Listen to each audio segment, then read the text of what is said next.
प्राचीन समय में राजा सुर्त नाम के राजा थे। राजा प्रजा की रक्षा में उदासीन रहने लगे थे। परिणाम स्वरूप दौसी राजा ने उस पर चढ़ाई कर दी।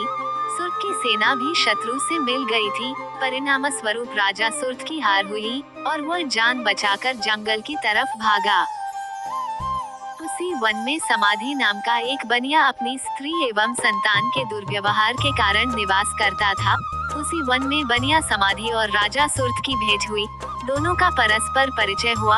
वे दोनों घूमते हुए महर्षि मेघा के आश्रम में पहुँचे। महर्षि मेघा ने उन दोनों के आने का कारण पूछा तो वे दोनों बोले कि हम अपने सगे संबंधियों द्वारा अपमानित एवं तिरस्कृत होने पर भी हमारे हृदय में उनका मोह बना हुआ है। इसका कारण क्या है? महर्षि मेघा ने उन्हें समझाया कि मन शक्ति के अधीन होता है और आदि शक्ति के अविद्या और विद्या दो रूप है।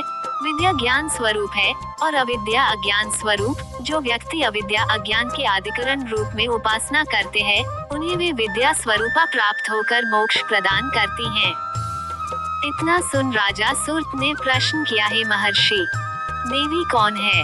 उसका जन्म कैसे हुआ? महर्षि बोले, आप जिस देवी के विषय में पूछ रहे हैं वो नित्य स्वरूपा और विश्वव्यापिनी है। उसके बारे में ध्यान पूर्वक सुनो। कल्पांत के समय विष्णु भगवान क्षीर सागर में अनंत शैया पर शयन कर रहे थे। तब उनके दोनों कानों से मधु और कैटब नामक दो दैत्य उत्पन्न हुए। वे दोनों विष्णु की नाभि कमल से उत्पन्न ब्रह्मा जी को मारने दौड़े। ब्रह्मा जी ने उन दोनों राक्षसों को देखकर विष्णु जी की शरण में जाने की सोची, परंतु विष्णु भगवान उस समय सो रहे थे।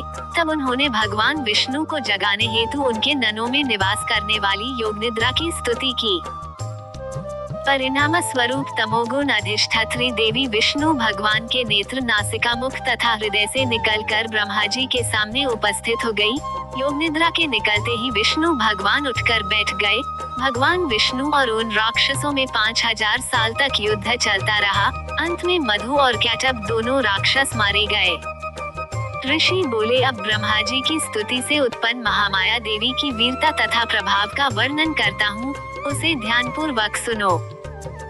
एक समय देवताओं के स्वामी इंद्र तथा दैत्यों के स्वामी महिषासुर में सैकड़ों वर्षों तक घनघोर संग्राम हुआ।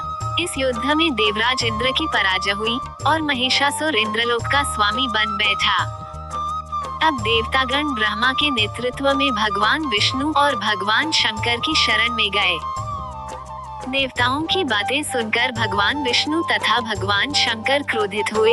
भगवान विष्णु के मुख तथा ब्रह्मा जी और शिव जी तथा इंद्र आदि के शरीर से एक तेज पुंज निकला, जिससे समस्त दिशाएं जलने लगी और अंत में यही तेज पुंज एक देवी के रूप में परिवर्तित हो गया।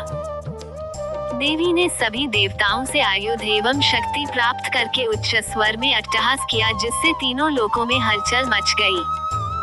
महिषासुर अपनी सेना लेकर इस सिंहनाद की ओर दौड़ा। उसने देखा कि देवी के प्रभाव से तीनों लोक आलोकित हो रहे हैं। महिषासुर की देवी के सामने एक भी चाल सफल नहीं हुई और वह देवी के हाथों मारा गया। आगे चलकर यही देवी शुंभ और निशुंभ राक्षसों का वध करने के लिए गौरी देवी के रूप में अवतरित हुई। इन उपरोक्त व्याख्यानों को सुनाकर मेघा ऋषि ने राजा सुर्त तथा बनिया से देवी स्तवन की विधिवत व्याख्या की। राजा और वणिक नदी पर जाकर देवी की तपस्या करने लगे। 3 वर्ष तक घोर तपस्या करने के बाद देवी ने प्रकट होकर उन्हें आशीर्वाद दिया। इससे वणिक संसार के मोह से मुक्त होकर आत्मचिंतन में लग गया और राजा सुर्त ने शत्रुओं पर आक्रमण करके विजय प्राप्त करके अपना वैभव प्राप्त कर लिया।